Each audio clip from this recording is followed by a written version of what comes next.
Productivity. Gladiator. I'm Brian Nelson Palmer. On this show, I share personal, practical productivity skills that will make you more productive and advance your career.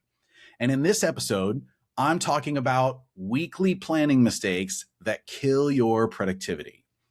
Planning your week in advance is a huge thing with productivity, and I want to talk about what you may be doing wrong and what you should be doing right.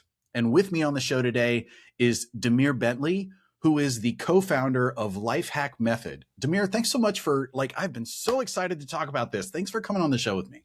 Happy to, man. Thank you for having me. Now, say a bit about your background and how it relates to our topic today.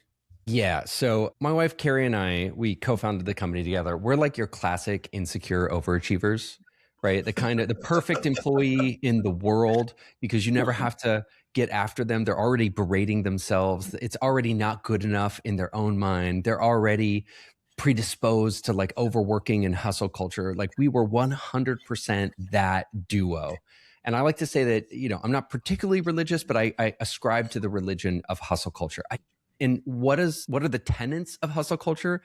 It's if you just have blind faith that working harder than anybody else is going to pay off, right? That's the tenets. Just work your little tuchus off and it's going to pay off in every single way. And both Carrie and I had chronic stress-related illnesses. In my case, that almost killed me. And in her case, that completely sidelined her. And so for us, that moment was like a falling out of a religion, like losing faith in a religion. It was like we had put so much faith that if we just worked harder than anybody else, in my case, 80, 100-hour weeks in finance, that it would pay off. It was just a matter of time. So for me to have 3 emergency surgeries and get told by my doctors, you've got to cut your hours from 80 hours a week to 40 hours next week, was sort of, I just had this rock bottom moment that was not just I'm an idiot and I worked myself into nearly an early grave, not just how am I going to do this? How am I going to keep this career going? People depend on me. But something more fundamental, my whole worldview has been shattered. I operated from the base assumption that my most positive quality about me was that I could just outwork the competition. And that was the thing that became the Achilles heel. And somehow I had to find a completely new way of, a completely new identity, a completely new way of operating. It was just my entire world got turned over. So I'll keep this short and you could double click into anything you want. But like many people who are really extreme, I went to the other extreme and became the person who within a month was working 40 hours a week. I had gotten promoted and it's like my life completely turned around. I became an adherent of a new religion, and we could talk about what that sort of is, but it was really the religion of leverage. I was no longer here to just stay in the stream. I was stepping out of the stream.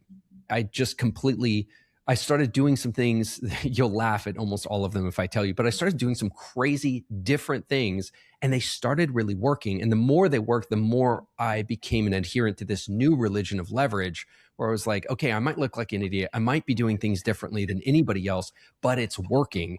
And we kept rolling that. It's almost like I kept gambling and winning and gambling and winning. And about 5 years after that, we turned that into the winning the week method and the Lifehack method and started teaching that to other people. And now we have a little cult of people who lives in this way and it keeps working. Now we work less than 30 hours a week and we've got a multi-7-figure business and we spend tons of time with our kids and travel the world. And so we're really just out here in the world to tell people there's a totally different way and you can step out of the stream and just operate in a different way. And Demir, specifically for planning your week, then you mentioned that you wrote a book on this, or that's part of your relevance to this episode and this topic today is that. So what's funny is I was at a party and I met a really distasteful dude. I'll use the word distasteful dude because I don't want to curse here. I really didn't like this dude, but he asked me something that really stuck with me. It was like, oh, you're a productivity coach, huh? Well, tell me something right now that's going to change my life. And I thought, well, first of all, I was like, whatever, dude, go away. But actually that question stuck with me. And it stuck with me because I was thinking, I have so much that I could teach people. from the Lifehack method, but a lot of it takes time. And if somebody met you just really quick at a party and you could only tell them one thing that would have the biggest impact on their life, what would it be? And I kept thinking about that again and again. Like, that's actually, even though I didn't like the person it came from, that's actually an excellent question. And I actually give that to the listener right now. If you could only teach your client or a team member or a person that you met one thing and they would never learn anything else from you ever again, what would that be? Because it sort of gives you the sharp tip of the spear of what you really believe in and where the leverage is. And so for us, the answer was so simple. Plan your week ahead of time. Yes.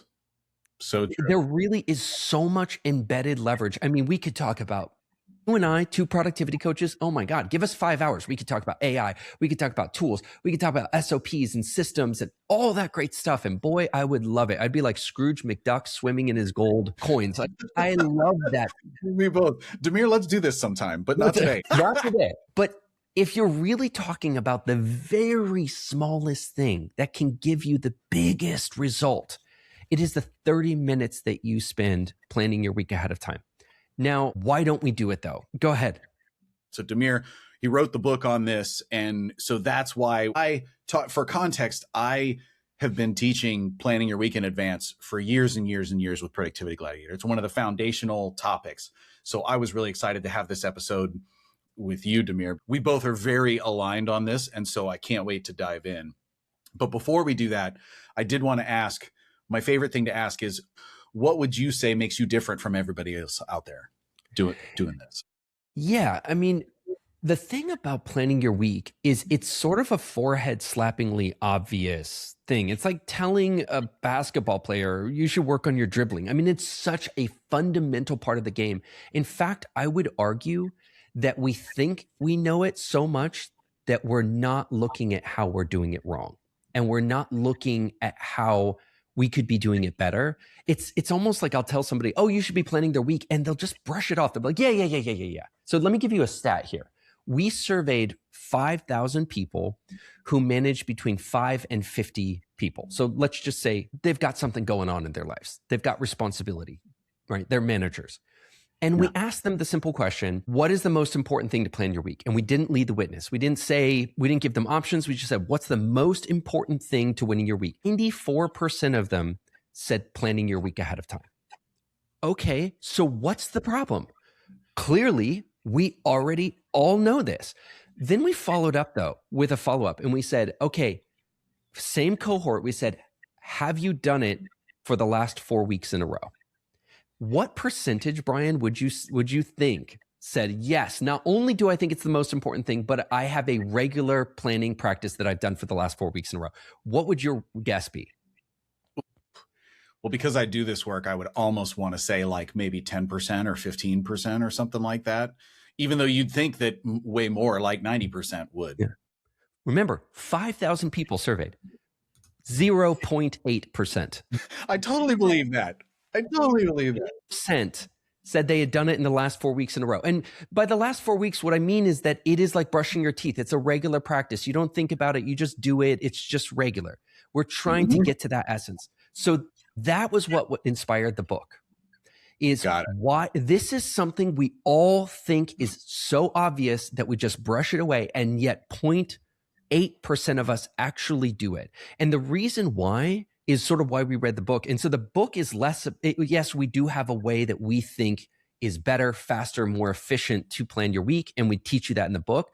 But more than that, the book really tries to overcome the crippling resistance that we have, because I think planning your week is almost more of a psychological game than anything else.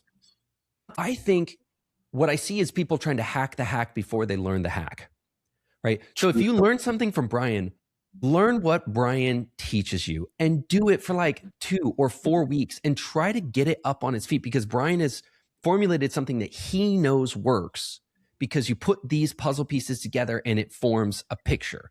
And then go out and do mine for like 2 or 4 weeks. Because what people will try to do is, before they even get something up on its feet, they've already remixed it like 1,000 times. And they're like, well, this doesn't work. And it's like, you never even tried it the way that Brian suggested it. And as it turns out, Brian's been working on this for years, and it's got an internal logic that holds it together. Yep.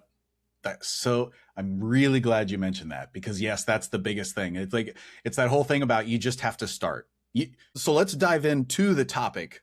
I want to zoom out first just to say we're talking about planning our week in advance. So when we say that at a high level overview, Demir, what does that mean to you? Yes. Before we say how to do it, what is it? I think the word planning is so meaningless and overstretched that I want to almost replace it for a second for you with algorithm for winning. Okay. An algorithm for winning. You have a certain amount of fixed time this week, and we all hit Friday and we feel that feeling of it didn't get done. I didn't move my priorities forward. And that's because, I talk about something called the massive action model, which is in your mind, if you visualize a triangle, at the bottom left is your time supply. That's your calendar. Mm-hmm. 168 hours, we don't get any more. So a big portion of it is already spoken for, and some portion of it you're going to be tired and you won't be able to do work, right? So there's this very fixed amount of supply of time. On the bottom right-hand side, you have your time liabilities. That's your to-do list, right? That's how many people, that's the things you've already committed to doing, right? Mm-hmm. And then at the top is your priorities. And so if you think about those three things, they don't want to play together. They will pull you apart and rip you limb from limb. And so you've got to stand in the center of those three things, pulling away from you. And you've got to put together an algorithm that says, how am I going to allocate my time supply to my time demands and my priorities, and find that 1 out of 1,000 pathways where I get to have it the way that I want it, or at least a little bit more the way that I want it.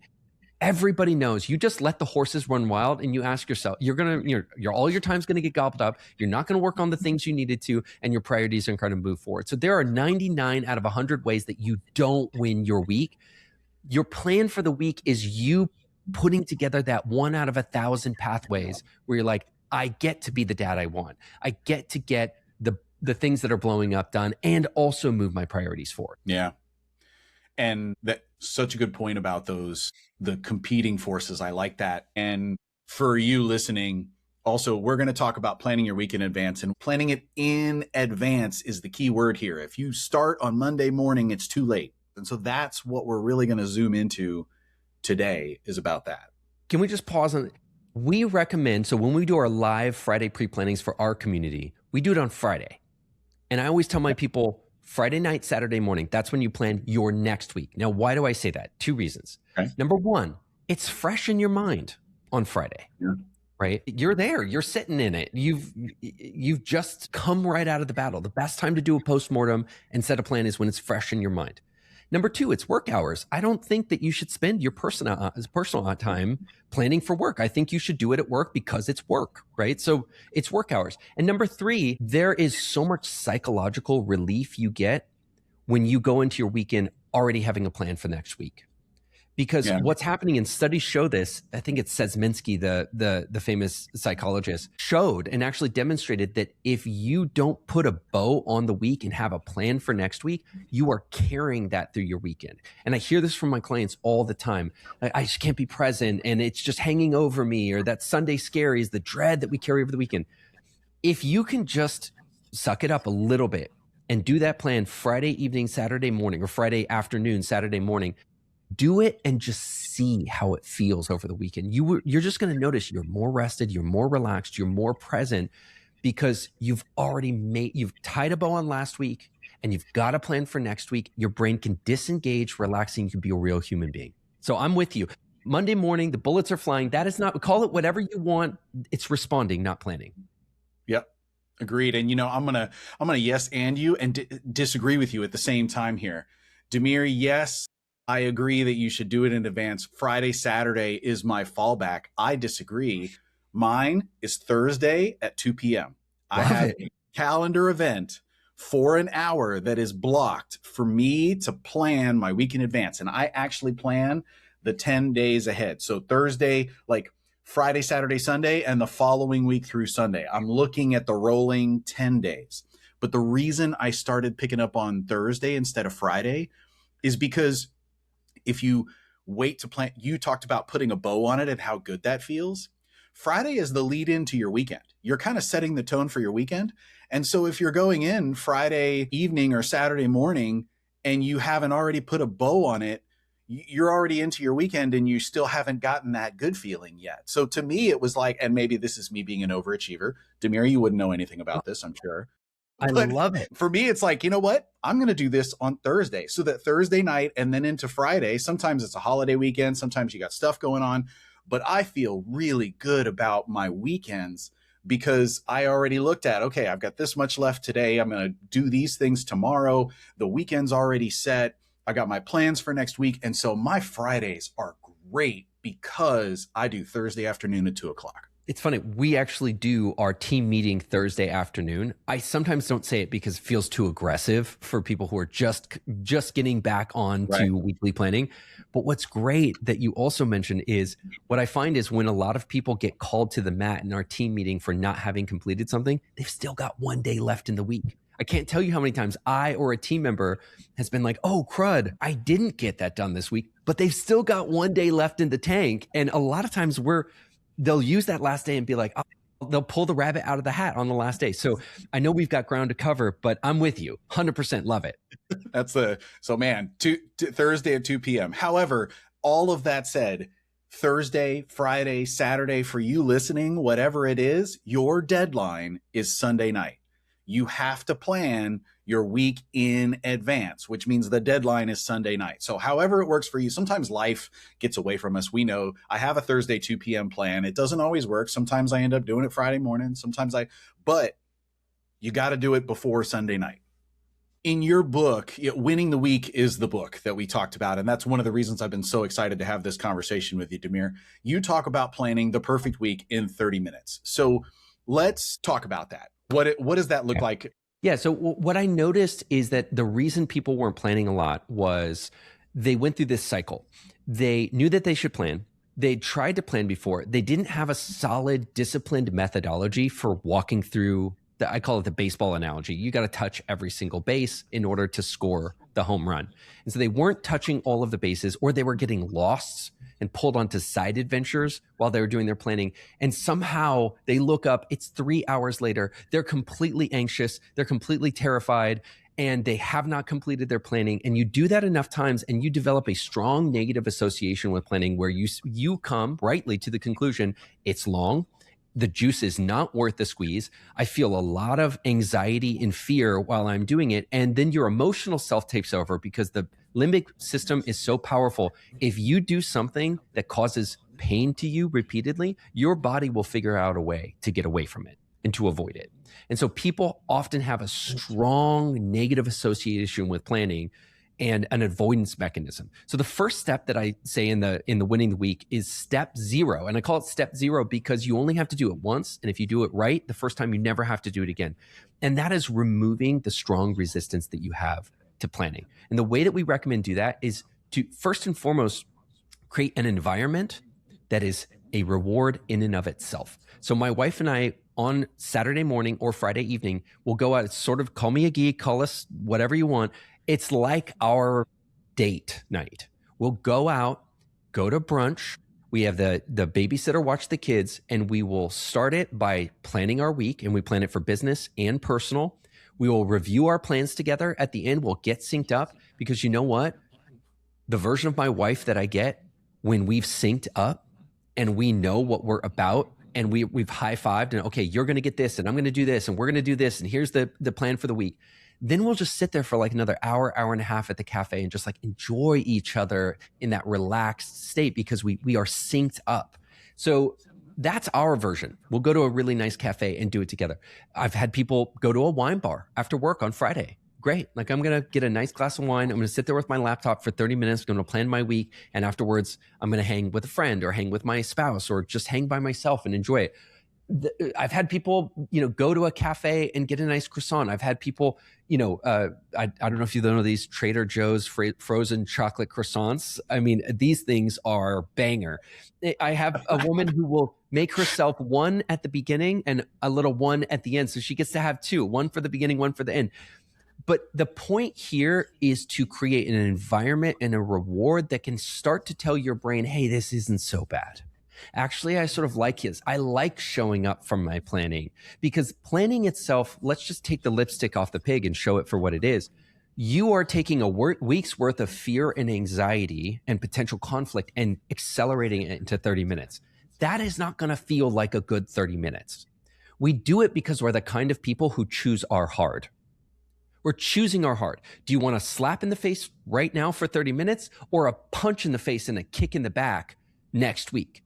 I'll take the slap in the face today, but make no mistake, it is not a pleasant experience. So whatever you can do to bring a little bit of positive anticipation to it, make the experience, having it in a place where you feel like you're in your happy place and creating a reward that makes it feel a little bit more enticing goes a long way to making that pill go down smoother. I love that you and your wife have that plan, because for me, I told you I do Thursday at 2 p.m., right? That's my work time, and that's where I take care of Brian. This is my planning my week in advance. And I have a wife, and we plan our week in advance, and our experience is very similar to yours in that there's all these funny questions that happen and disappointments that happen when you don't talk about it. So like, for example, what nights are we eating dinner together? What nights are you fending for yourself? Or what nights is somebody going to make something and then the other person will, like, it'll just be leftovers that are there when you get home or something like that.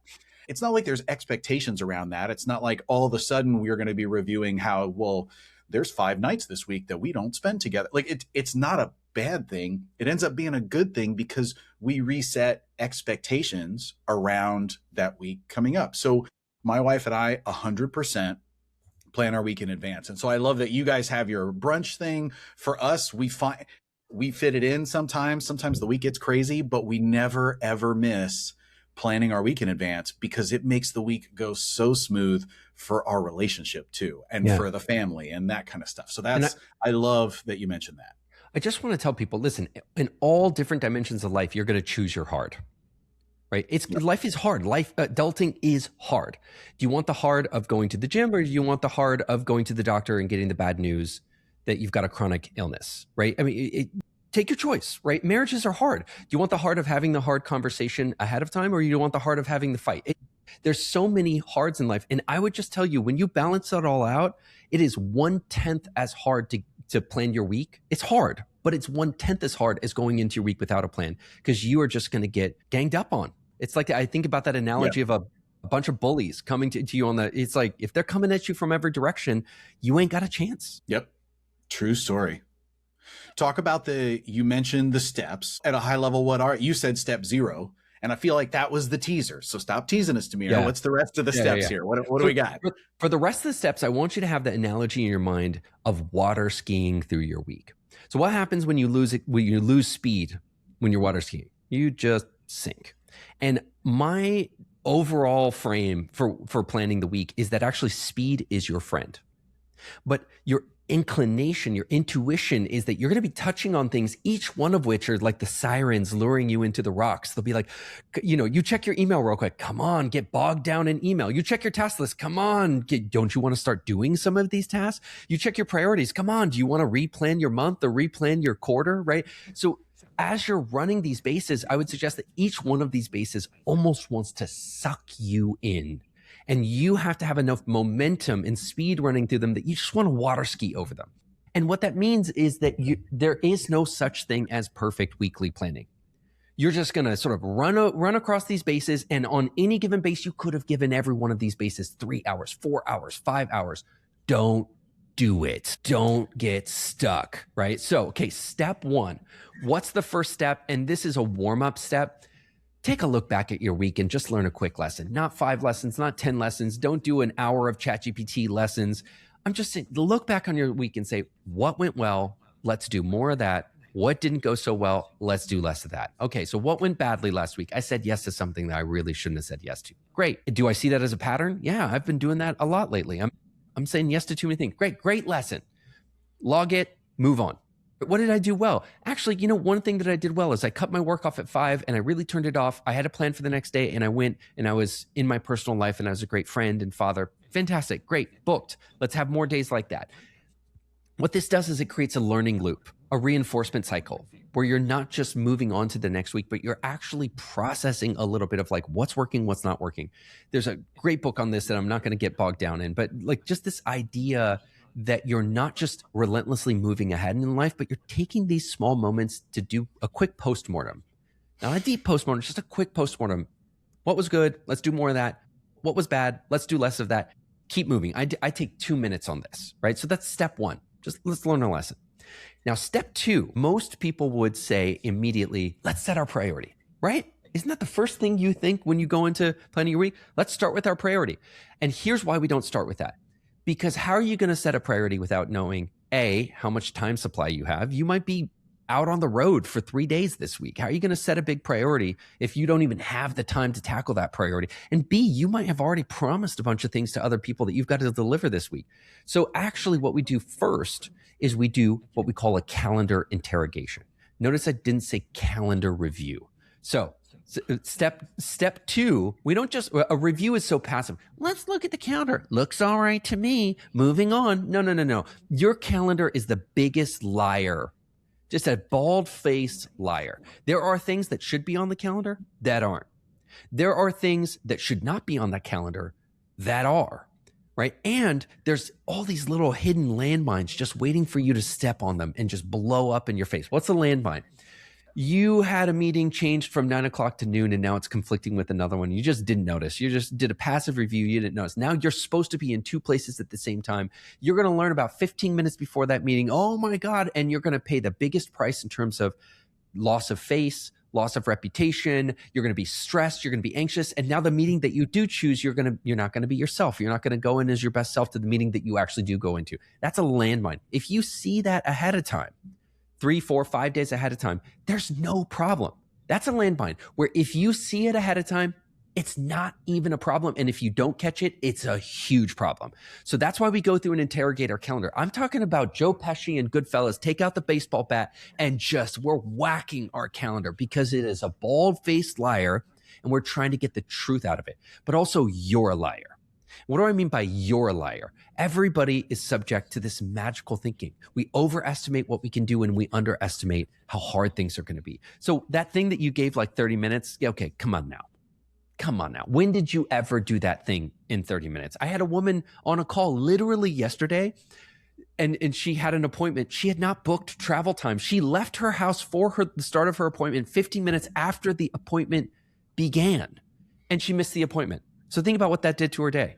Right? She literally paid all of the time cost and didn't even get the appointment. This is the second time she's missed that appointment, right? Now she's got to wait a month and a half. So calendar interrogation is not calendar review. It's you getting in there with a strong, aggressive mindset of how am I lying to myself and how is the calendar lying to me so that we can really trust our time supply this week. So we're on step two. How many steps are there? Just 6. 6. Okay. Yeah. Give us the highlight. Obviously, if people want more from this, you've got the Lifehack Method community and that, but I want to give people kind of an overview of, okay, these are Demir's 6 steps. Right. And then I want to share mine too, so you can get that comparison. Great. So just quick review. Step 0, choose the right place. Step 1, let's learn a lesson. Step 2, let's interrogate our calendar. Step 3, let's triage our task list. And I just say triage because it's like a battlefield medic. It's not all going to get done. People go to their task list like, how am I going to get done? Okay, I can tell you the answer. You aren't. You aren't going to get it all done. So just like a battlefield medic has to choose who's going to live and who's going to die, you got to choose what's going to live and what's going to die. So that's step 3. Triage your task list, and now you're ready to set up. But again, don't just set 5 priorities, 10 priorities. It's not a priority. It's like if you speak to everybody, you're speaking to no one. If you're setting 5 priorities, it really means that none of them are the priority. I say choose a leveraged priority. What is that one thing? That's the 80-20. What's that thing that takes up the minority of your time that gives you the majority of the benefit here? So find the leverage, make that your win for the week so you can have one North Star, not 10 North Stars that you're navigating to. And then step 6, calendarize your week. People get this wrong. People think that when I say calendarize your week, that means that you're going to choose that at 10 o'clock on Thursday, you're going to do exactly this thing and you're not going to deviate from that. I couldn't care less about whether you did that thing exactly on 10 o'clock on Thursday. Here's the analogy. Have you ever packed your bags before you go to Europe? just to see if everything's going to fit, right? I call it the prepack, right? And does it always fit? Never. It never always fits. You always realize, oh my goodness, I was way over optimistic about what was going to fit into my bag. So when I tell you to put it into your calendar, I don't care if you do it in that exact order. It's a prepack. It's like, just see if it all fits. The answer is going to be no, it doesn't. And then you're going to have to step back and make some hard choices about, okay, well, I was a little bit too optimistic. What do I have to push into the next week, beg off on, delegate, whatever it might be, to make sure that I can actually pack my bags and make this trip? And that, my friends, is the 6 steps of the winning the week. And I'll just go fast. Step 0, set the right intention and the right place and the right reward. Step 1, learn a lesson. Step 2, interrogate your calendar, not check it. Step 3, let's go ahead and triage our task list, not just look at our task list. Step 4, let's choose a leverage priority. Step 5, let's go ahead and get out there. I think I got myself off of my step. So choose the leverage priority and then calendarize to make sure that your bags are going to fit and you're going to be able to make it to your destination. That is very structured. And I love that. And my productivity nerd self is like, ooh, yes, I like that. That's really good. Let me just tell you, Europe prepack is probably the best metaphor outside of these 2 videos I'm about to share with you that I've heard. I love that, Demir. Yes, that's absolutely true. My wife and I, you pack your suitcase. And then if you weigh it before you go to the airport, you find out that it's over the 50-pound limit of the check bag. And if you do that in advance, your life is so much easier. I really love the pre-pack. That is awesome. Yeah. I'll just add one more thing before we pass the mic, is that I time myself through the steps. Okay, that's where the 30 minutes that you talk about comes from. It's move. Speed is your friend. People feel like speed is your enemy. No, if I just went slower, I could get this done right. No, actually, speed is your friend. You're a professional. You've been doing this for years. Your first decision is probably your best decision. Move. Yeah, I love that, because the 30 minutes is a good reminder. You just listed those steps. And by the way, if you're listening to this, I'm going to try to put the steps in the comments, at least at a high level. But if you haven't already made a note, in the very beginning, Demir said, try it for a couple of weeks. It's going to sound like, oh my God, that's so many steps. And then this could take so long. Don't spend more than 30 minutes. If you spend more than 30 minutes, that's too much. You went too far in. That's a really good reminder, Demir. I like that. So a couple things. First, the plan your week in advance. For me, being in the productivity space, there are 2 of the most famous or well-known videos on planning your week in advance. And it's the Big Rocks video by Stephen Covey. And then there is also one, A Valuable Lesson for a Happier Life. And it's a teacher who shows his students how, with the rocks and then the pebbles and then the sand and then the water. And so if you've seen these before, you already know what I'm talking about. And if you haven't seen these before, it would be good for you to see them. So I'm going to give you the links. This is a good one. And if you're a manager, this is a really good thing to watch with your staff. Like in a staff meeting, they're only like 5-10 minutes. They're not long videos. It's worth watching it together and then taking a second to digest it, because the concept that we're talking about here of doing it in advance, it's the best metaphor that I've seen for them. So I'm going to give you those 2 videos so that you can watch them and share. Please share them. They're not mine. They're not Demir's. These are really well-known videos, but they're so helpful. So pass that on. And then the other thing, Demir, I'm going to share my way, but the one thing that I want to say that you said too is the idea that you will never finish your task list. I have signature sessions. One of them's on to-do list and one of them is on life balance and planning your week in advance.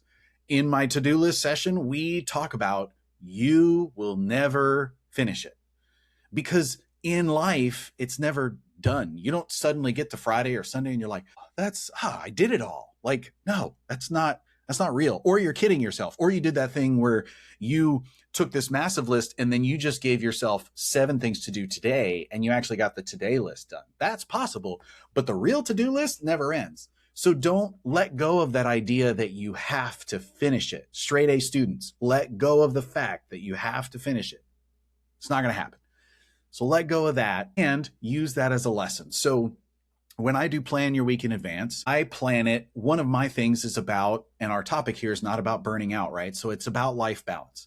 You're planning it for work and you're planning it for yourself. And you are both of those things. So make sure you plan your work and you plan your personal, like you're planning your week. It's not your work week or your person, it's your week. That includes both. So plan both. And one of the things that the way that I like to look at it, I love that you said some people plan every minute, because if I show you my calendar, you'll see that every minute is not planned. The calendar is the place where you need to be. The to-do list is what you need to do. And so I don't have a place I need to be everywhere throughout the week. And so I keep those separate. That's my approach.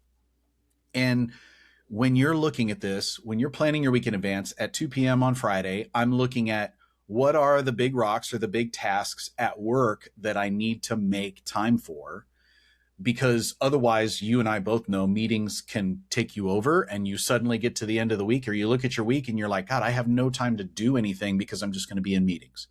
So you do need to mark your calendar. If you're one of those people who thinks, well, like at work, you might have those people where you're scheduling a meeting and you want to schedule one with them and all of their time is busy. I've met some people like, I don't want to be that person. So I try to leave openings. And that's true, except they don't pay you to go to meetings. They pay you to get stuff done. So you need to finish the stuff that is important. And that means you're not going to be available for meetings. So don't think of it as a bad thing. If you actually, for the big rocks, the big things that are important that they're counting on you for, you should block your calendar for some time for those. Because if you don't have that time, it's going to get taken up by meetings. So you're going to prioritize your work. And then I'm going to give you life balance. You're looking at your week personally, and it's glows. My metaphor is glows, GLOWS. Demir talked about a triangle. I think of it as a star. There are a star, and there are 5 points to the star that make your star glow really bright. So if you want it, it glows. The first one, G is growth. L is love and relationships. O is others, something for others, something bigger than you. U is work, and S is for self. So real quick, growth is about, are you doing something? Are you learning? Are you growing in some way? People get stagnant if they're not growing.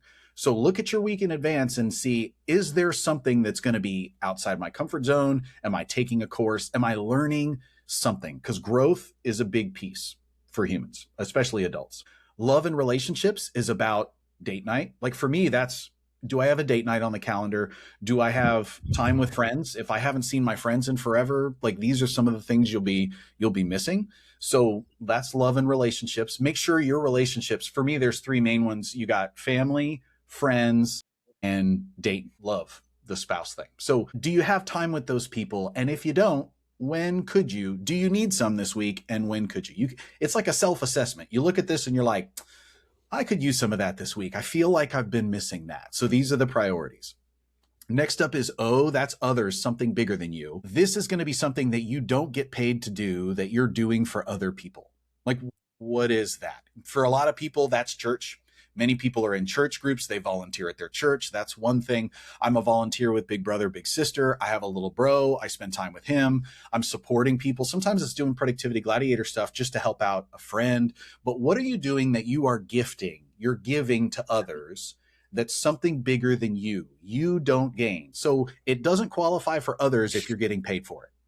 That doesn't check this box. You is work. I don't need to explain that to you. You got a job. You know how this works. That's fine. You need to prioritize work, figure out what those big rocks are, make time for those. And then the last one is yourself, right? This could be your gym time. Let me leave you with this, because there's a lot more to this and I don't want to take a lot of time. I want to hear from Demir. But the thing I want you to take away from self is there are the 3 things that are the first to go when people get really busy. These 3 things fall out: sleep, food, you eat the wrong stuff, and fitness, your gym time or whatever that is. So do you have those things in? I put my bedtimes on my calendar when I plan my week in advance so that I know that I'm going to get the 7.5 hours that my goal is, that kind of thing. So there's your glows. You can listen back to that. I'll put that in the notes for you and try that, try Demir's thing, but actually try it, like we said, because I think this practice, if nothing else comes from this episode, if you put an hour on your calendar, or Demir says 30 minutes. I leave an hour because I don't want to feel like I'm rushed. And it is that important. I reserve an hour every week to plan my week in advance for work and for self. If you just do it, I love the numbers that you gave are great, Demir. 94% of people know this is important and 0.8% do it. So please join the 0.8% because that's a huge difference. It really is. I mean, honestly, if you just strip out, Dave Ramsey talks about something called the stupid tax, right? That's where you like had a bill, you knew the bill was coming, you weren't on top of your stuff, and now you've got the bill plus the late fee. And then the late fee gets added to the bill. Now you've got interest going on. And you're just like, you're being stupid about it. And I'm not just saying you, but I've been there. I've been that stupid guy that's paying the stupid tax. And when you have a meeting that conflicts and you don't clear it in advance, when you easily could, you're just paying left and right, up, down, and center. You're just paying the stupid tax and getting it. I can't tell you how many people will come to me after just doing this, being like, I've got so much more time. I've got so much more energy. Like I feel so much more in control. It's like, yeah, that's what just taking the stupid tax out of your life feels like. You just feel like, whoa, this is amazing. Yeah, so true. It's that proactive versus reactive thing. Most of the people who are overwhelmed are also operating in a lot of reactive. Let's say to the Demir, for the supervisors out there, for the manager that's listening, what can managers do to help their people get better at this without micromanaging? So Demir, what advice do you give to that manager? I mean, this is a quick two-parter. I mean, the first thing is actually your job as a manager is I think about you a lot of times as the scout that's moving ahead of the army, right? So your job is to, by definition, you do have to be a week, 2, 3 weeks, a month ahead of your team to make sure that you're looking at everybody's pipeline and you're making sure that you're allocated and you've got your resources and you're focused on the right things and you're clearing obstacles and saying, hey, there's an ambush ahead. Let's get away from this ambush. So you by definition of your job have to be ahead of your team. So I just say for you alone to be doing your weekly planning, we also teach monthly planning. So the last Friday of every month, the weekly planning session is weekly plus monthly. So you're looking ahead to the next month. Do that yourself. And honestly, your team's going to perform better because you'll be performing better and you'll be doing your job of saying, hey, Chris, you've got this thing coming at you. Did you remember that this is coming at you in the next 2 weeks? And so you'll be performing at a higher level. You'll feel better as a manager. You'll be more available as a manager. So I think I almost don't want to talk about the next layer of the onion until people just experience what it's like to just deal with you. Just get you dialed in and your team will perform better and you'll be better. When it comes to the teams though, I'll say quickly that I often will just like the easiest move that when a team brings me in, I'm just doing the same move every single time and they just think it's genius. I move the Monday meetings to Friday. That's it. I just move Monday meetings to Friday, right? Like that Monday meeting that everybody has, I just move them to Friday. And then what we do, just like Jeff Bezos has everybody read something before they start the meeting. So everybody's got to pre-prepare. Everybody sits there in silence and reads. Instead of that, what I do is 30 minutes, we all plan together in silence. And the manager's just, okay, great. Now let's look at wins. Okay, great. Now let's look at calendar. Okay, great. Now let's look at priority. And they're just walking the team through silently, like, okay, great. Timer, next, timer, next, timer, next. And then after 30 minutes of running all those bases, now let's have the team meeting. Because so many team meetings are a waste of time because people are speculating.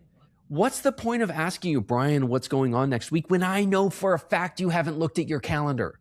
This is a complete waste of time. What's the point of being like, Brian, what's your priority when I know you haven't? This is the very first time you were even thinking about your priority. It is basically asking people to fictionalize and guess when they don't even know. How much more productive could your meetings be when you just all run those bases together and then let's talk? Because when you check your calendar, Brian, guess what you're going to find? 1, 2, 3, 4 priorities, 1, 2, 3, 4 landmines. And now we can have an educated discussion because we've all looked at the week ahead. We've all done an initial mapping of the week and how we think we can win the week. And then our meeting for the 30 minutes or hour after that is us cross-referencing it. I can tell you the reason it's my like go-to trick is because it both Friday's a better time to do meetings. Everybody's happier because they're ending having put in a bow on the week and having a plan for next week, but also because the quality of the discussion in the meetings goes so far. It just goes up. Yeah. I totally agree. you don't want to be the person that calls a meeting on a Friday afternoon because everybody's sort of getting ready for the weekend. So maybe it's a Friday morning, maybe it's a Thursday afternoon, but moving it to the end instead of the beginning is a really good point because it can be reflective and proactive at the same time. We're already pretty much done. That's a really, I like that, Demir. And the one thing that I want to emphasize is for you listening, there are a lot of really type A, really go-getter managers who this is going to be a new skill for. I'm going to tell you the biggest challenge for anybody who goes all the way through Productivity Gladiator training. You know what the biggest challenge is? You can't change other people. That's the hardest part. I can give you all these hacks. Demir can give you all these hacks. His thing is called the Lifehack method. It's about we can give you all of the answers. And then if you actually absorb them and take them, then my gosh, it makes such a difference. And for the people in your life my wife isn't certified in Productivity Gladiator, and I've never forced her to. And that's okay because you can't change other people. So don't take it on for other people. So I almost asked a trick question when I asked, what can managers do to help their people get better at this? The reality is, if you do it and it is successful for you and you talk about it, all of that, then you're going to start avoiding some of those pitfalls. Like Demir said, that you got double booked in a meeting and you didn't flag it until 15 minutes before. You're going to stop doing those things and you're going to talk about it and you mention it and you show these videos that I'm going to share. And then it's going to be up to the person whether they're going to do it or not. And you don't micromanage this. You don't sit with them and do this because if they're going to be a really good member of your team, you shouldn't have to sit them down and force them. This should be contagious, almost, in a way. So I would emphasize that more than it. You can now, what you could do is also allow time for that. Maybe you could allow, hey, listen, there's no meetings after 3:30 on Thursdays because I want you to have time to plan your week in advance. You can facilitate. Look at your job as a facilitator, but not as a dictator or an enforcer to make sure that they plan their week in advance. Because you can lead a horse to water, but you can't take a drink. I love this word, enroll. When you enroll somebody, you're taking a perspective of letting go of the expectation that they're going to do something, but you're inviting them into it without expectation, right? It's this open invitation of like, hey, this is my ethos. This is this team's ethos, but also manage yourself the way you want. I trust you. You're an adult. You're a professional. Manage yourself the way you want. But I am offering this. I'm enrolling you in it with no expectation. And I found that the managers who really embody it, like the number one thing I see is the opposite, where managers are complaining about their team without embodying the principles that they even claim to hold dear themselves. And I can tell you 100% of the time when I see a manager who really embodies the Lifehack method, they will get a decent proportion. There's no 100%, but they will get a decent proportion of their team coming up and being like, hey, can I pull you aside? It seems like you know how to manage this whole work-life balance thing. Like, what are you up to, right? And that's where you want it to come from. You want it to come from like, I look to you as a mentor. I look to you as somebody who's got it together, who knows how to handle it. Like, what are you doing? And I always tell people, like my clients, you're the billboard of success. If you don't have people in your life coming up to you and saying, what's your secret? Then I have failed you. Like that's how I want you to show up in the world, is people are coming to you. Yeah. I think we're totally in agreement, Brian. It's like embody, and enroll with no expectation. Some people come, some people won't. And one of the things that's interesting is it was something like you only need to get it was something super small, like 23% of the right people in your team to adopt to create this tipping point where the rest of the team adopts. So stop thinking about like, how do I get 100% of my team to adopt, and start thinking, how do I get the 23% of the right people to get enrolled and adopt? Because there is tipping points on teams where when you get these certain people on board, you create this sort of like domino fall where the rest of the team will sort of fall into line, even begrudgingly, because they're like, I guess this is how we're working now. Fine.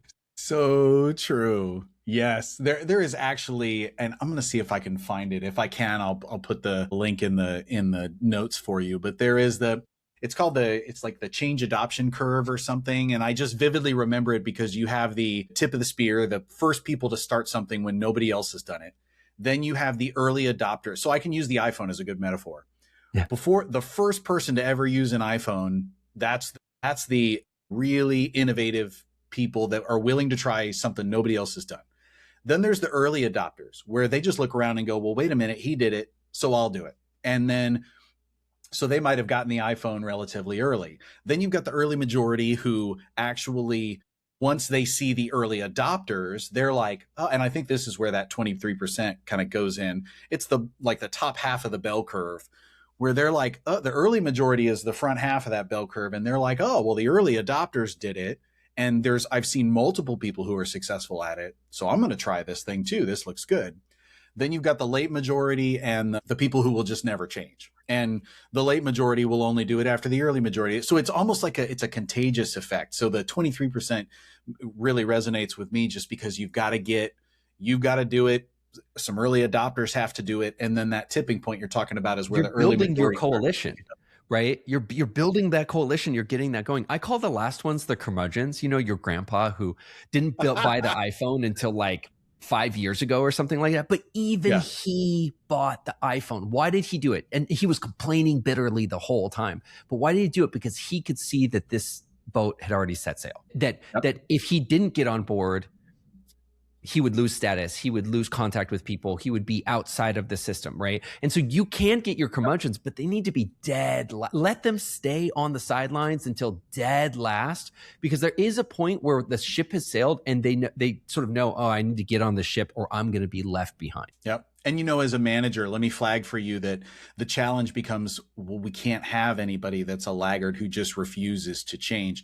Brian, what do we do about those people? So let me answer it for you, which is, if you're going to introduce change, it's a good idea to get the innovators and then the early adopters and then the early majority doing it. So you've got at least 50% of the people who have proven this is good. This is the way we should do it. And at that point, that's when there's a policy that says you have to. But if you introduce it too early, then you get a lot of that pushback. But if you've already got more than half your team who's doing this and showing that it's successful and you want the other half to do it, wait until you get into the late majority. When they've started to do it, that's when you implement you must do it.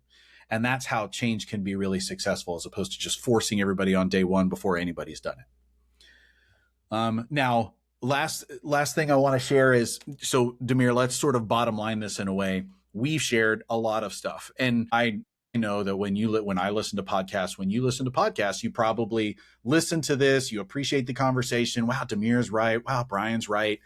What are you actually going to do with this? So Demir, what's the first thing that the person listening should do from all the things that we said? If there was one thing, what's the first step that before they stop listening to this, please do this? What's the first step? The first step. I mean, you just have to ask yourself, like, where are you going? Where's your leverage point? There's going to be a lot of people listening to this. This is not your leverage point right now. This is not your focus right now. God bless it. Tuck it away. Stuff it somewhere for later. I would rather you do one thing extremely well rather than do 5 things really badly and not get the result. If this is not one of your things, I salute you. Stay focused on the thing you're focused on. Do not do this. But if you've listened to this and you think, boy, this has got 80-20 written all over it, like this feels like a very small change that would make a big difference, I would say make a commitment for a month and just say, like, I wonder what it would feel like to spend 30 minutes every week for 1 month and take the Pepsi challenge and just see, does this make the kind of difference that Brian and Demir are saying it will? And honestly, use Brian's method, use my method, Brian Tracy's method. I mean, go to town. But it's like working out. Will Pilates work? Yes. Will weightlifting work? Yes. It's all going to work. Just choose something. Don't bastardize it. Follow it for a full month. And I will live or die by the Pepsi challenge, because I think when people are planning ahead of time, this is not a subtle difference, my friends. This is not like, I wonder if it did improve my week or not. No, you will feel it. It will be unmistakably different. This is not like when you go to the gym and the first month or two, you can't even see the difference. This is like you see it right away. So I would just say, if this feels like it's in your leverage zone and you want to commit, don't just do a week, commit to a month, set aside the time, make it a recurring calendar appointment, defend that time, show up. I can tell you week 1, you're going to feel it. And by the time you get to week 4, the results are going to be manifest. You're going to say, I'm going to keep doing this because I don't want to go back to the old way that I used to feel. God, yes. Yes, yes, yes. And I want to double down on what you said, which is add it to your calendar. If I could say one thing before, right now, pull out your calendar and mark the time. When are you going to do it? Your work calendar. If you work, put it on your work calendar. When are you going to plan your week in advance? Whatever your circumstances, it needs to be on your calendar when you're going to do this. Set aside that time right now and start trying this thing, because I absolutely agree with Demir. You're going to feel the difference in the way that you show up in the world. I don't want you to think that you're going to do this and suddenly life is going to be, suddenly there's less on your to-do list. That's not, you might notice that effect because you're actually getting stuff done. So that you very well could see this. But the biggest difference is the difference in the feeling and the overwhelm and the anxiety. The way that you show up in the world is going to change from the first time that you start doing this. And I think you'll find out why. I mean, I've been doing this for 13 years straight, consecutively, never missed a week. And Demir, how long has it been for you? It's funny. It's like 12, 13 years, something like that. It's really close, actually. Yeah. So once you start, you're like, wow, this is like the best addiction you could possibly have. I love this good feeling, and I'm addicted to this good feeling of having planned my week. So mark your calendar, please, and then try it. By the way, you don't have to be a pro. The first time you go to the gym, you don't look good doing all that stuff. You don't have 6-pack abs and you're not ripped. So same thing with the calendar. Just show up and do it. It's like a workout. You show up, you do this every week, you get better and better at it. And then pretty soon you'll be on talking to other people about this, because only 0.8% of people do this. And that you need to be that friend who's like, yo, listen, this is good. Brian, I love that you said that, because one of our core ethos at Lifehack is we want to play games that we can't lose, right? There's certain games you can't lose. And planning your week is one of these. You can try to message, just do it and be like, I'm going to try to follow these steps and I'll do it the worst way possible. You cannot screw this up, because anytime you take a look at the calendar, you are benefiting. Anytime you take a look at your task list, you're benefiting. Anytime you set priorities and think about priorities, you benefit. You cannot not benefit from doing this. So instead of thinking, oh, will I get this right or will I get it wrong? You little apple polishing A+ people out there, I know you, right? No, like this is so like, wow, this is a game I can't lose. I can sleepwalk through this and get a benefit. Yeah, for sure. Well, Demir, here's what I love. I'm sad that it took a epic life experience to get you doing this, but I love that you wrote this book and you're out here doing this and you've got your community and you're putting this word out there, because God, there needs to be more people who are helping people with this. This is step one for a lot of people. You got to do this. So I love that you've dedicated your life to this and that you're doing this. So thanks for doing that. And thanks for being on the show and sharing some of that with us. Thanks, man. Now, for those people who might want to get in touch with you or find out more about you, where should they go? Yeah, it really just depends on how you like to absorb more of this content. So the book is in written form, and the book goes and dives deeper into the methodology. So you can get that on Amazon. There's an audiobook of it that I read myself. So if you don't like my voice, then don't listen to the audiobook version. And there's also a free masterclass on our site, lifehackmethod.com, where you could go get sort of a video training on this for free. So, pick your pleasure. There you go. And I'll have the link to those in the notes for you. So check that out below. You can click and go right through. And for you tuning in, think about someone in your life who struggles with this topic. Maybe it's a coworker or a colleague or a friend who you've had this conversation about overwhelm or that kind of thing. And maybe it's somebody you haven't talked to in a while. Would you share this episode specifically with them? Because I know that Demir and I would love to know that our conversation helped someone who needed to hear this. And we would love to be your excuse to reconnect with that person too. So also, if you want more of the productivity insights beyond just this podcast, my email subscribers get access to everything that I create. So come join the email list if you haven't already. But more than anything, I love sharing Productivity Gladiator with you, because together, these productivity skills are going to change your life. That's a wrap.